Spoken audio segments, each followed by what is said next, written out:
إن الحمد لله نحمده ونستعينه ونستغفره أعوذ بالله من شرور أنفسنا وسيئات أعمالنا إنه من يهده الله فلا مضل له ومن يضلل فلا هادي له وأشهد أن لا إله إلا الله وحده لا شريك له وأشهد أن محمدا عبده ورسوله صلى الله عليه وسلم وعلى آله وأصحابه ومن تبعهم بإحسان إلى يوم العقوبة.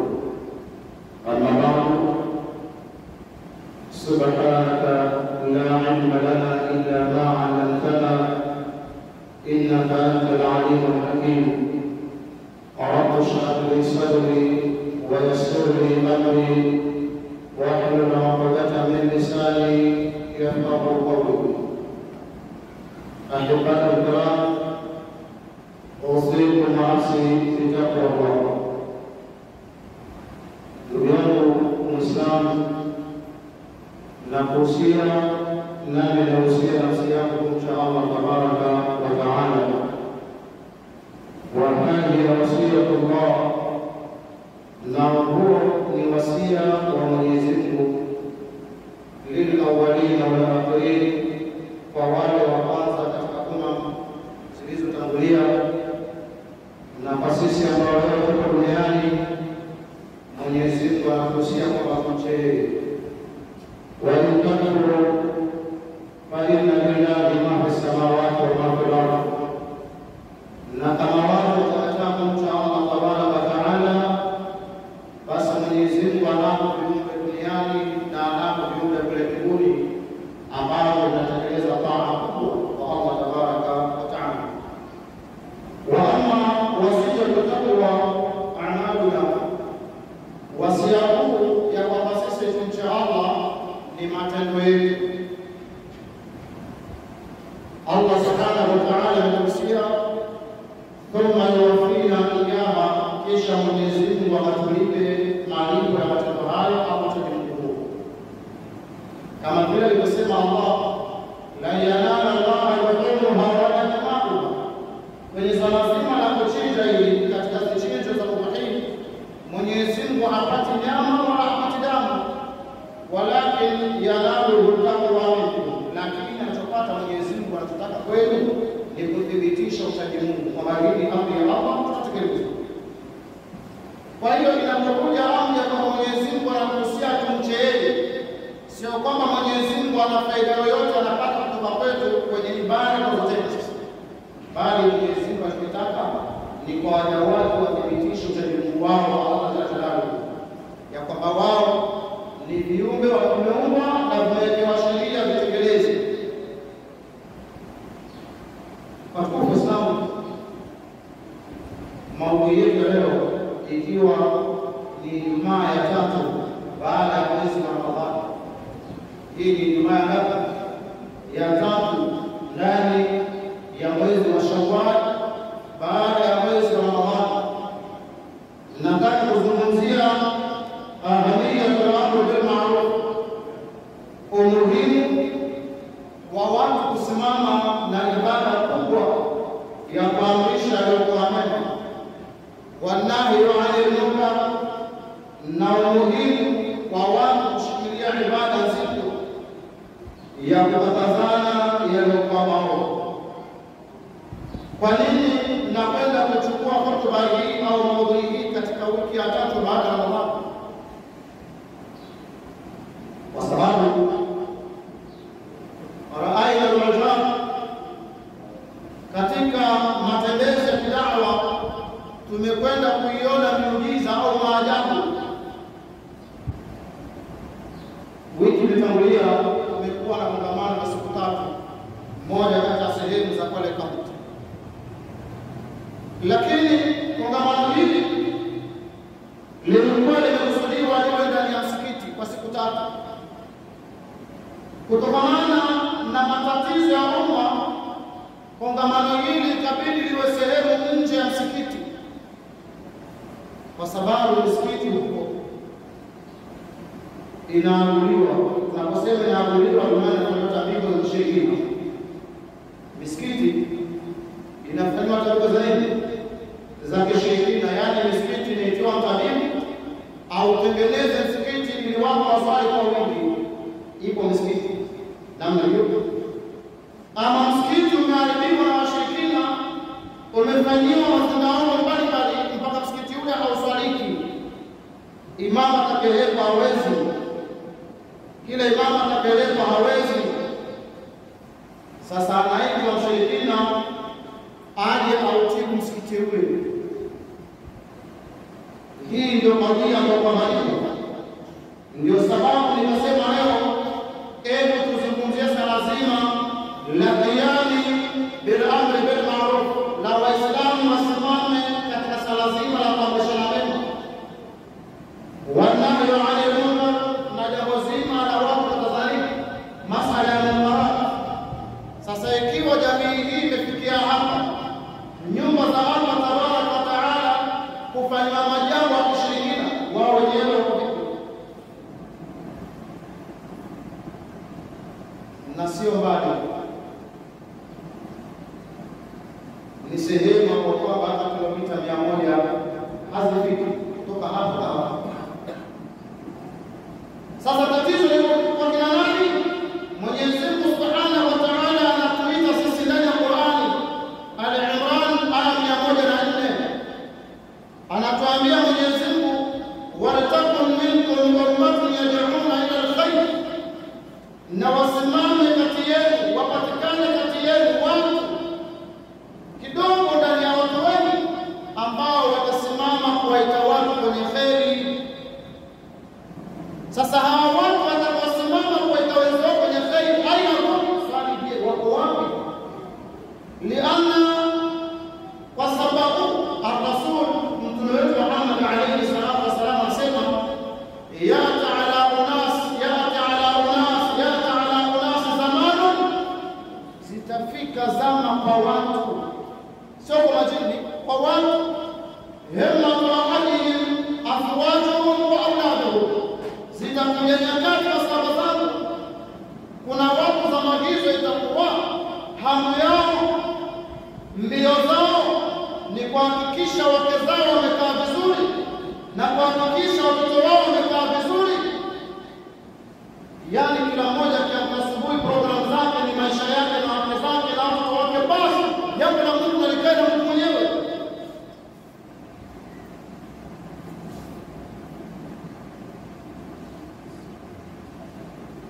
Jambo la Allah limeachiwa Allah mwenyewe, inna nahnu nazzalna dhikra wa inna lahu lahafidhun, sisi tumeteremsha ukumbusho ambao ni Qur'ani, na sisi ndio tutahifadhi Qur'ani, ndio tutailinda. Kwa hivyo Qur'ani tunamwachia Allah mwenyewe alinde dini yake. Maadamu Allah alichukua dhamana kwamba hii Qur'ani itaiteremsha na itailinda, nasi tumesema ni basi Allah, linda kitabu chako, linda nyumba zako za ibada zilinde. Kwa Qur'ani mlinda, maana yake kwa msikiti pia, msikiti mwachia Allah ilaana mbele kwa sababu si hapa shughuli nazo watajua wenyewe hawa. Sasa Mwenyezi Mungu anatuambia, watakum minkum ummatun, wapatikane kati yenu ni watu ambao yad'una ila al-khair, itakuwa kazi yao ni kulingania watu kwenye kheri.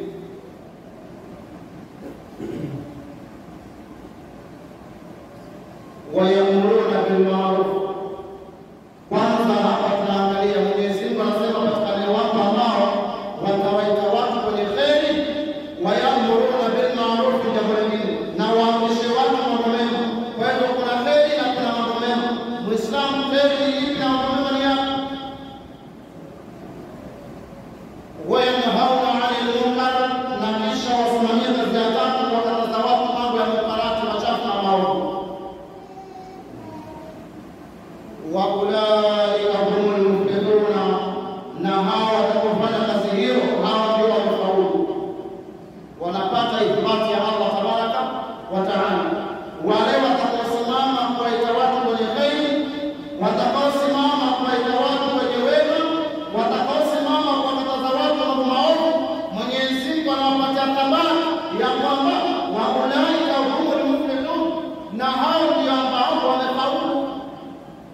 sisi wafaulu wapi? Ikiwa leo misikiti kama nilivyoeleza, ipo misikiti kadhaa wa kadhaa, ilikuwa ni jambo likisimuliwa tu, bali sasa hivi ni jambo naliona kwa macho yangu. Ikabidi kongamano hili la siku 3 likae nje ya msikiti kwa sababu misikiti imeharibiwa. Na yote hili kwa sababu ya tarki al-amri bil ma'ruf wa da'wati an-nas ila al-khair, kwa sababu umma umeacha kuamrisha mema na kuwaita watu kwenye khair. Tumeacha kabisa. Mtume alayhi salatu wassalam amwambia alayhi Bukhari, sir hatta tanzila bisabahihim, iwalina kuagiza nenda usiku mchana katika sehemu za Yamani mpaka ufike kwenye mipaka yao, na ukishafika fa awwalu ma tad'uhum ilayhi ash-shahadatu an la ilaha illa Allah. Ukishafika Yamani, jambo la kwanza waambie watu washuhudie kwamba Allah ni pekee yake, hakuna mwingine, watamke kalima la ilaha illa Allah. Sisi hapa msikitini tumemwagiza nani akifanya kazi hiyo? Mtume alimwagiza Ali na akaagiza masahaba mbalimbali. Sasa sisi Waislamu wa zama hizi, msikitini kwetu hapa na msikiti mwingine uliopo, wamekuwa nani kwenda kufikisha neno la Allah tabaraka wa taala?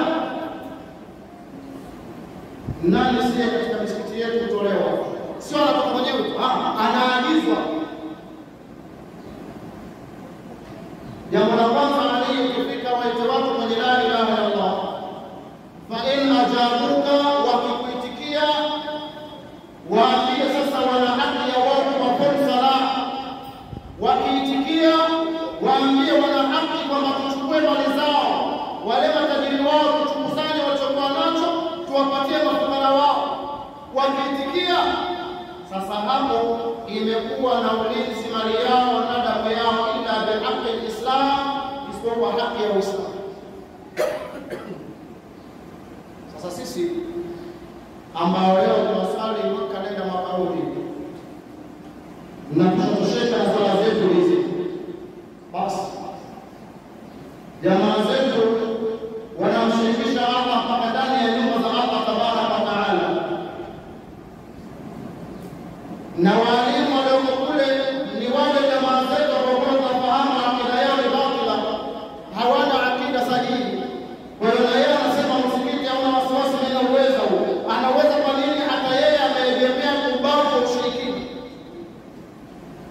Kwa hiyo anategemewa kama mwalimu kule aliko, lakini hata yeye anajipiga kifua ndani ya msikiti huo kwa sababu ya shirki aliyobeba, wala sio sababu ya tauhid al-khamis.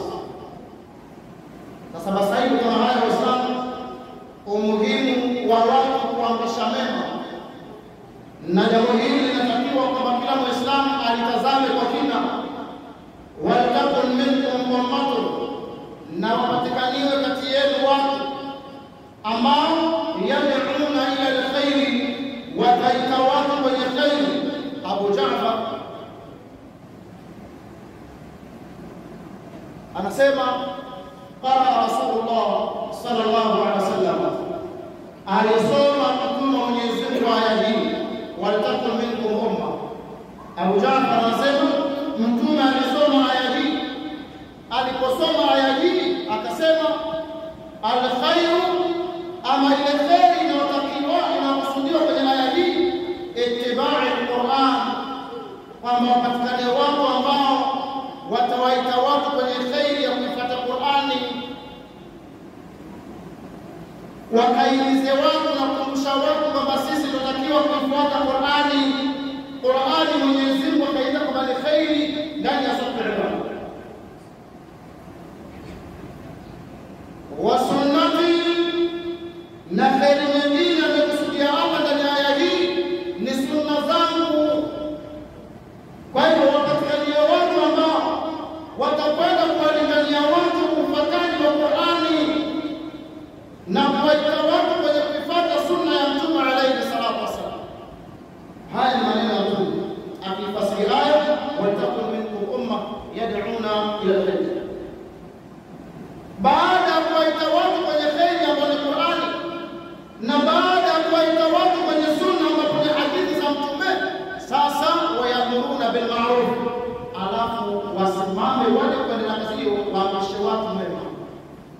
waamrishe watu sasa kusali, kutoa sadaka, kufanya usafi wa msikiti, kujenga misikiti, kusomesha watoto dini. Hayo yanakuja baada ya kwamba watu wamehimizwa Qur'an.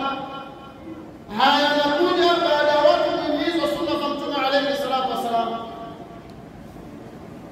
Wa yanhauna 'anil munkar, kisha watu hawa waendeleze dawa ya kwamba watu wakomeke na maovu. Kaipokea hadithi hii Abi Marwayi. والمقصود من هذه الآية ابن كثير مفسر القرآن العظيم نسمع na makusudio ya aya hii tulisoma, waltakun minkum umma, naam tuwe na biashara, naam tuwe bizi wakati tumeajiriwa, naam tuwe bizi na safari yetu, lakini wapatikaniwe watu kati yenu. Na hawa watu sio malaika, bimaana yule mwanabiashara yuko bizi na biashara, ahakikisha anakuwa fungu la Allah lisimamie da'wa. Na tunaposema da'wa, wanaotakiwa kusimama wala sio wale ahlu tabligh ambao yad'una an-nasa bighairi ilm, wanafanya kazi ya Mwenyezi Mungu waitawala kwenye dini basi na ufahamu wa dini hiyo. Anatakiwa kwanza mtu asome dini ya Allah ndio itangaze. Sio mtu anachukuliwa dakika mbili hapa akishakaa amesikiliza na wakati wake kurudi, akishaboka na kushopana na akasema wewe. Hapana, anatakiwa kwanza mtu asome ndio aseme al-ilmu qabla al-qawl wal-amal, elimu kabla ya maneno na vitendo. Kwa hiyo wale waliosoma hivyo kadhia yao wanatakiwa kusimamia. Lakini hebu tutazame makhariji wa Sudan, makhariji wa Madina, makhariji wa marakis mbalimbali na university mbalimbali za Kiislamu, kazi hii wanaifanya wale madogo, kazi hii wanaifanya. Je, wanafahamu kwamba sasa hivi kuna misikiti inafanywa matambiko ya kishirikina? Wanafahamu ama wamebaki ndani ya miji? Na kama wao wamebaki ndani ya miji, wamemwagiza nani kufanya kazi hii kama alivyokuwa Mtume alayhi salatu wasallam? Leo wale waliosoma wanasomea makaratasi, wala hawasomi kwa ajili ya da'wa. Akishatoka kule na mikaratasi yake mikubwa, ndio basi ashakuwa ni daktari, ni sheikh au ni nani wa maidani. Lakini jamii inaangamia kwenye giza la shirki, na yeye yuko na elimu yake kubwa, kazi yake ni kusikiliza hayo atakayokosea rafu ile rafu ile kwa hiyo na kasi yale yake hizo kile. Hii ni utiki, anataka kusikiliza, alafu sasa ndio aende tahuri yake, aende na lugha yake, kama hiyo ibara hiyo alikuwa anasaidia malizaidi, bora usianze huko maliza basi. Watu wa Islam, Mwenyezi Mungu Subhanahu wa Ta'ala anatuamrisha kwamba sisi tujitoe, tuwaite watu kwenye khairi, na ikiwa mtu uko bize kazini, basi na support wale wanaotoka kutoa da'wa, na support kwa upande wa usafiri.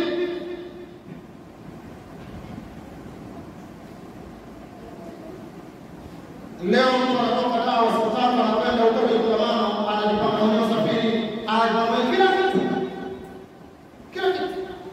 Hata masahaba ilikuwa namna hiyo. Kulikuwa na Baitul Mal, anaagizwa alayhi bin Abi Talib nenda mpaka Yemen, lakini usafiri anakuwa farasi mtu hapo. Sahaba anakuja kwa Mtume sallallahu, ngamia wangu huyo amezaa, ana maziwa tele huko, chukua wewe Rasulullah kama maziwa mpaka amalize, yakishaisha maziwa ni miezi miwili ndio kuchukua ngamia wangu. Leo nani hapa kumwambia imam, kumwambia ustadhi, bana nakuona wewe bana uko huku mara kule, na yote hii kupanda huko mbele ya watu wa Allah. Je, usafiri unakuwa vipi kwako? Basi siku unakwenda bana nipigie simu bodaboda wangu tukupeleke. Nani ashafanya hivyo? Nani ashafikiria kwamba imamu wa khatibu anahitaji kuwepo hapo utakuwa na kuishi?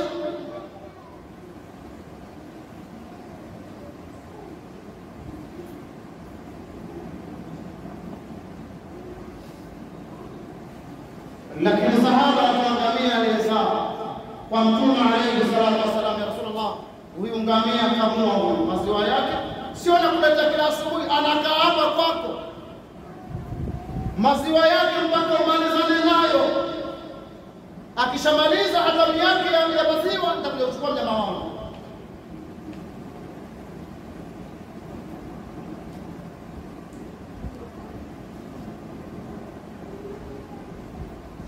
وَلْتَكُنْ مِنْكُمْ أُمَّةٌ يَدْعُونَ إِلَى الْخَيْرِ, watokee wapatikaniwe kati yenu umma ambao kwamba watasimama kuwaita watu kwenye kheri.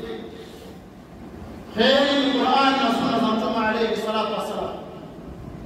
Wayamuruna bil ma'ruf, na wasimame watu ambao watasonga pambizoni mwa nchi wakaamrishe watu mema. Wayanahawna 'anil munkar, na wakasimame watu kukataza watu maovu. Wa ulaika humul muflihun, na hao ndio watakuwa wamefaulu. Sasa ikiwa wewe umesimama kujitoa, wewe umesimama kumpatia usafiri, mwingine amesimama kumpatia lishe, wallahi watarashirikiana katika hilo. Ad-dinu nasiha, dini ni kusaidiana nasaha. Kuna liman masaba kuza kwa vipi ya Rasulullah, hii dini inakwenda vipi? Tukamwambia lillah wa litabihi wa rasulihi wa al-a'immati al-muslimina wa 'ammatihim. Kila mmoja atesa poti yake kuipeleka dini ya Allah tabaraka wa taala, sio maimamu pekee yake wala sio mamuuzati pekee yake, bali kila mmoja ndio dini wa 'ammatihim, na kila mmoja ana support ndani ya dini.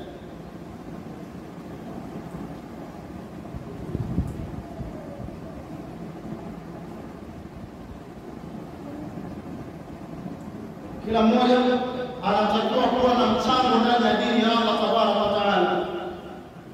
Masahaba walikuwa na mchango mkubwa ndani ya Uislamu, bidimaihim wa amwalihim, walitoa mchango wa damu zao na mali zao. Sisi tunaelewa masahaba wa Mtume alayhi ta'ala alayhi, wao walikuwa na mchango mzito ndani ya mmea huo Uislamu. Mchango wao ulitokamana na nafsi zao, mchango wao ulitokamana na mali yao. Leo sisi nafsi zetu hazitoki kwa ajili ya Allah, wala senti zetu hazitoki kwa ajili ya Allah tabaraka wa taala, hazitoki.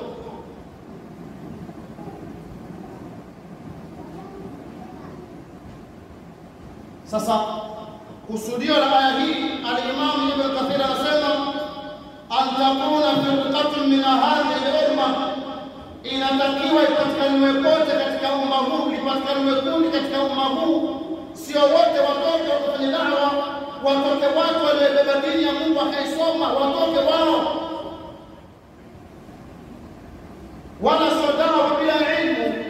Qul hadhihi sabili ad'u ila Allah ala basira, Muhammad sema hii njia yangu ni aita watu wa Mungu, lakini kwa uoni. Naona elimu ipo, anatakiwa mtu akifungua Qur'ani anaiona hivi, huyo ndo atakuwa simama kwa da'wa, apate support ya Waislamu.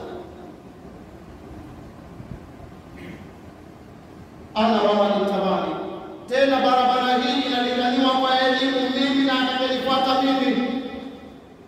Yule ambaye kwamba atafuata Mtume lazima asome na kufanya da'wa, na atakayesimama kufanya da'wa anatakiwa asapotiwe na ndugu zake Waislamu.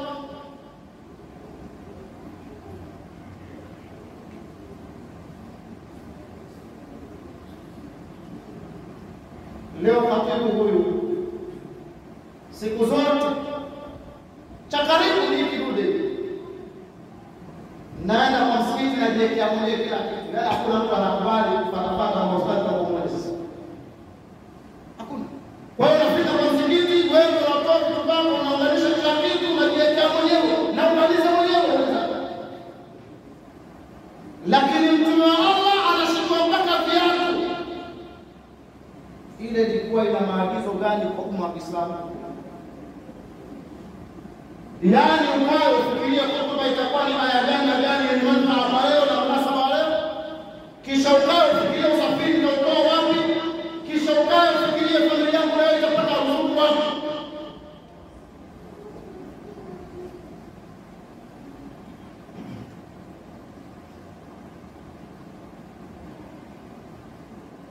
Sasa makusudio ya aya hii, mwanachuoni wa tafsiri atuambia wapatikania watu kwenye umma huu mutasadia kulia hadhi shan, umma upatikaniwe kipote chake ambacho kimeshikilia pambo hili la da'wa, apatikaniwe mtu ambaye ameshikilia barabara hii ya kulingania watu, wa ingana dhalika wajiban, na jambo hili likiwa ni wajibu ala kulli fardin min al-umma bihasbihi, ya kwamba jambo hili likawa ni wajibu kwa kila kipote cha umma. Bimaana hapa faruka patikaniwe watu wawili watatu wenye kazi hiyo, Muzdalifa watu wawili watatu wenye kazi hiyo, na Waislamu wawe tayari kwa support.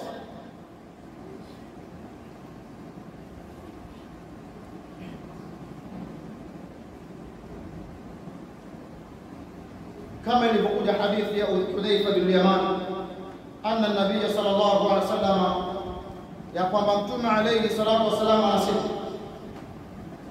walladhi nafsi biyadihi, naapa kwa yule ambaye kwamba nafsi yangu ipo mikononi mwake. Tunasema naapa mimi Muhammad kwa Allah ambaye kwamba roho yangu ipo kwake mikononi, amekamata anashikilizia. Kwa nini tuweke hapo mtume? La ta'muranna bil ma'ruf, na kuambieni kwa Allah haki, kama hakutakuwa na watu watakaosimama kuamrisha mema, kama hakutakuwa na watu watakaojitolea kuamrisha mema, wanatanahawuna 'anil munkar, na kama hakutakuwa na watu watakaosimama kutazama maovu, au ayushikana Allah, au Mwenyezi Mungu awapatilize. Kwa sababu gani? An yab'atha alaykum iqaban, au Mwenyezi Mungu awapatilize, awaleteni kwenu mateso. Iqab, mateso, magonjwa, ghala tasaa, uchumi mbaya, matatizo. Thumma tad'unahu, alafu mwenye mikono muombe Allah kwenye hayo matatizo. Ya Allah, vijana wetu wameharibika hawa, ya Allah, kuna kadha wa kadha, mwenye mikono baada ya mashaki. Fala yustajaba lahum, alafu Mwenyezi Mungu asiwajibu. Mnataka hiyo, na hali hii itatimia wakati ambapo watu wamekaa hakuna da'wa. Kwa hivyo hii mbingu ya Allah iwaopa ni kwetu, wametoa zetu zifike, wasimame watu walinganie watu kheri. Na kama hakutokuwepo na kazi ya da'wa, tufahamu kwa zetu hatuwezi kwenda. Tumeomba dua ngapi sisi leo? Aina natija, natija zile dua tunazoomba ziko wapi?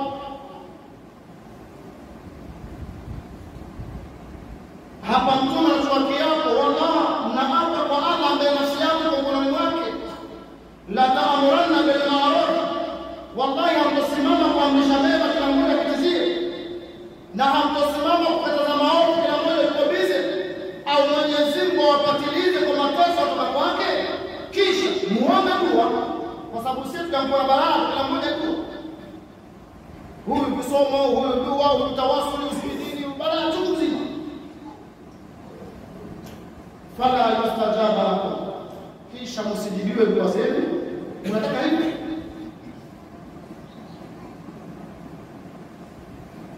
Kwa tiba ya sisi kuitikiwa dua zetu ni wapatikaniwe watu ambao watasimama kwa mshamiki, wapatikaniwe watu ambao watu hawa watasiani kwa itawali kwenye kheri, na sio tu darasa za alfajiri au darasa za baada ya maghrib au khutba za Ijumaa. Hizi kwa mtume zilikuwepo, lakini mtume aliwatoa masahaba zake wafanye da'wa.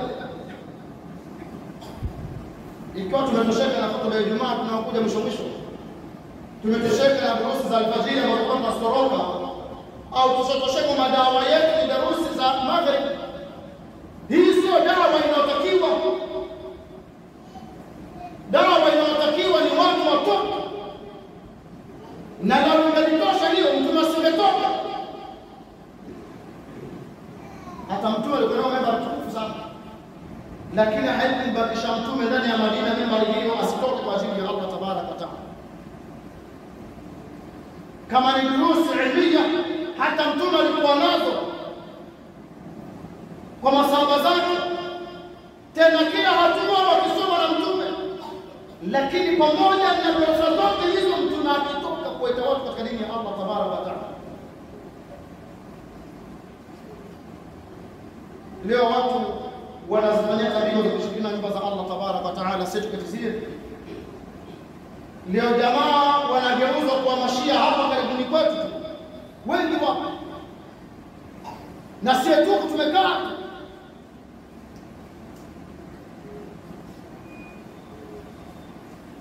Na atakayefanya jambo hili la kuamrisha watu mema, Mwenyezi Mungu anamwambia wa ulaika humul muflihuna, hao ndio wamefaulu. Kwa hiyo tafsiri aya hii kama tulivyosoma na hadithi ya Mtume kama tulivyosikia, tukimalizia Allah anatoa onyo, wala takunu kalladhina tafarraqu, wala waislamu msiwe mfano wa wale waliofarikiana, waliogawanyana makundi makundi. Leo makundi tunaona hatuna. Hili ni onyo la Allah ndani ya sura hiyo iliyofuatia. Baada ya kutoa amri inaelekeza ni dawa yenu kwa waja wa Allah, kisha msiwe mfano wa wale waliofarikiana, Mayahudi na Wakristo. Mtume anasema iftaraqat al-yahudu, waligawanyika Mayahudi makundi yao 71 firaq, makundi 71. Wafaraqat an-nasara, na kugawanyika manasara wa Kristo makundi 72, na kisha kugawanyika makundi 73. Na ya Allah anatoa onyo, wala takunu, wala nyinyi waislamu msiwe kama kina kalladhina tafarraqu wa ikhtalafu, kama wale waliofarikiana wakakhtalifiana. Leo mtu anakuambia hili, kuna ikhtilafu za wanazuoni hapo, hizo ikhtilafu ambazo ziko hapa kuna ikhtilafu za wanazuoni hapa. Sasa kwa raji ni hii, kabla ipatikane kwa raji, kauli ya mtume ni gani? Hii ndio mambo ya kupuuza kwa yako. Ikiwa hawa walikhtalifiana ala hasbi siasa kwa sababu ya milengo yao, tuachane nao, tumwangalie mtume alayhi salatu wasallam. Nikiwa katika kongamano na wiki tutangulia, miongoni mwa maswali ninaulizwa, ustadhi, inakuwaje mtu wakati wa kula akisema bismillahir rahmanir rahim, hukumu yake nini? Mtu aseme bismillahir rahmanir rahim anapoanza kula. Nikawaambia bismillahir rahmanir rahim bid'a, ama sunna bismillah. Hadithi ya Aisha radhiyallahu anha anasema, ama sema mtume anapotaka kula mmoja wenu, basi anasema bismillah, fa in nasiya fi awwalihi falyaqul bismillah awwalihi wa akhirihi. Hii ni hadithi sahihi. Ama anaposahau na aseme bismillah fi awwalihi wa akhirihi, ukakumbuka baada ya kula, mwisho wa kula, ama katikati ya kula, sema hivyo. Lakini tukashuka chini aqwalu ulama, akiwemo Uthaymeen, Ibn Qayyim al-Jawziyya, Ibn Baz, wanakhtalifiana. Sasa Uthaymeen anakuambia bismillahir rahmanir rahim afdali, ni bora. Ibn Baz anasema la, sio bora, bora ni bismillah. Ibn Qayyim anasema la, bora ni bismillah. Sasa tumwangalie Uthaymeen, tumwangalie Ibn Baz, tumwangalie Ibn Qayyim, ama tumrudie Mtume alayhi salatu wasalam.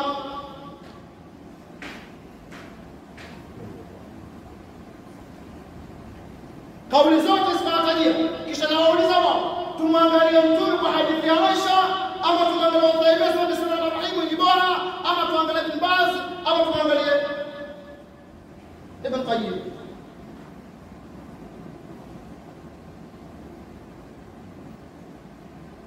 Waltaqul minkum wazaliwe kati yenu watu ambao watalingania watu kwenye kheri. Kwa Mwenyezi Mungu anawaonya, wala takunu kalladhina tafarraqu, wala msiwe kama mfano wa wale wenzenu waliofarikiana, wakhtalafu, kisha wakaleta ikhtilafu nyingi ndani ya dini yao.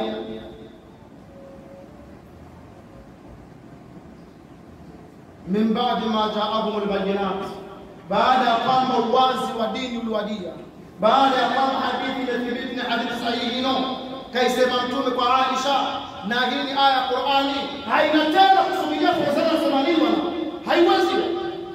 Fauzan anasema neno yake anapotaka, na sisi tunaangalia hapa tuambia nini.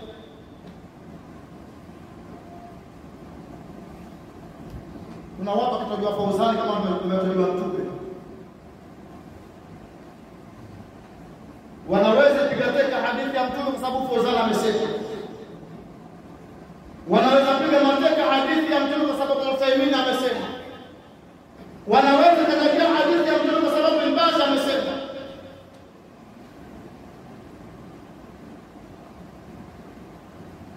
Hawa pia ni watu wamezaliwa wala hawajatakaswa na Allah tabaraka wa taala kama alivyotakaswa Mtume alayhi salatu wasallam. Yusibun, wana sehemu wanapata, wayukhtiuna, na kuna sehemu wanakosea. Sijui nafahamika hivi. Hata wao kuna sehemu wanapata na kuna sehemu wanakosa.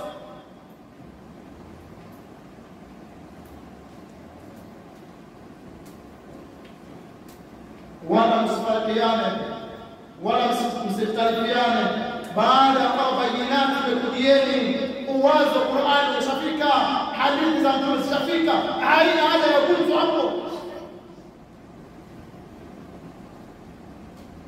Wa ulaika lahum adhabun adhim, na wale watakaofarikiana na kugombana hawa ndio wana adhabu nzito. Kina nani? Ikhtilafu ulama anasema wana adhabu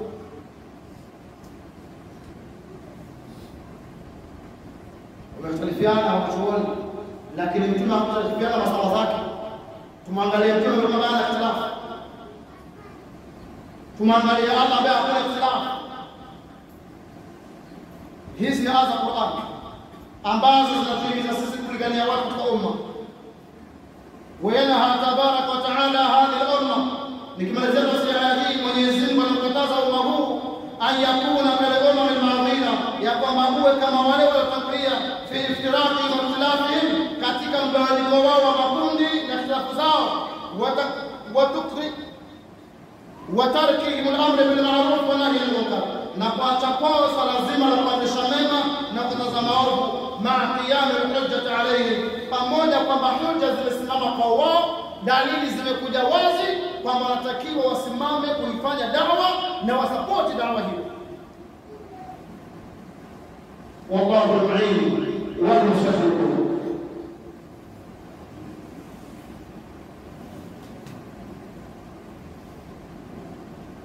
Watu wa Islam kuna wajibu wa kusimamia da'wa, na ninaposema da'wa simaanishi makundi, bali da'wa ya la ilaha illa Allah, da'wa kwa watu wenye kheri ya Qur'an na sunna za Mtume alayhi salatu wasalam.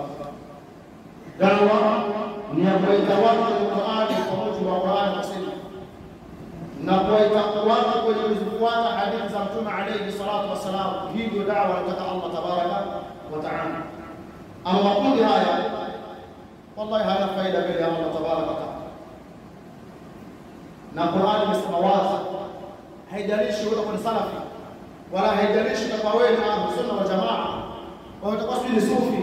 Haya ni makundi yetu, tumebadilisha majina yao, lakini kwa Allah ni watu watamke la ilaha illa Allah Muhammad rasulullah. Ikishasimama hii, watu waangalie Qur'ani, waangalie hadithi za Mtume. Ama haya makundi haya ambapo Waislamu wakutana wasalimiana kwa sababu ya makundi ya, kama wewe hujajisajili kwenye usalafi hauna salamu kwa Muislamu zako, kama wewe hauonekana alama ya lihya ndefu hauna salamu, kama wewe unamwona mtu mwenye ndevu 600 hausalimii mwenzako, hii sio.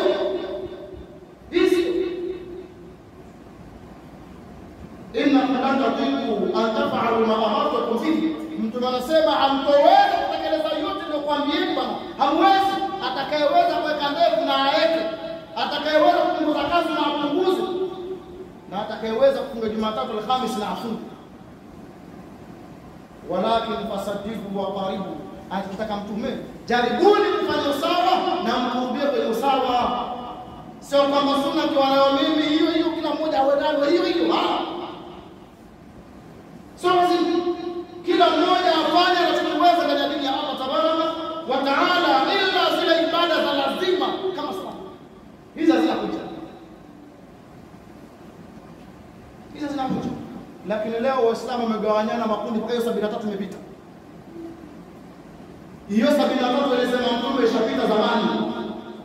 Inna Allaha wa malaikatahu yusalluna ya ayyuhalladhina amanu sallu alayhi wa sallimu taslima. Allahumma salli ala Muhammad wa ala Muhammad kama sallaita ala Ibrahim wa ala ali Ibrahim innaka Hamidum Majid. Wa barik Allahumma ala Muhammad wa ala Muhammad kama barakta ala Ibrahim wa ala Ibrahim fil alamin innaka Hamidum Majid. عباد الله إن الله يأمر بالعدل والإحسان وإيتاء ذي القربى وينهى عن الفحشاء والمنكر يعظكم لعلكم تذكرون فاذكروه يذكركم واشكروه على ما يزدكم ولذكر الله أكبر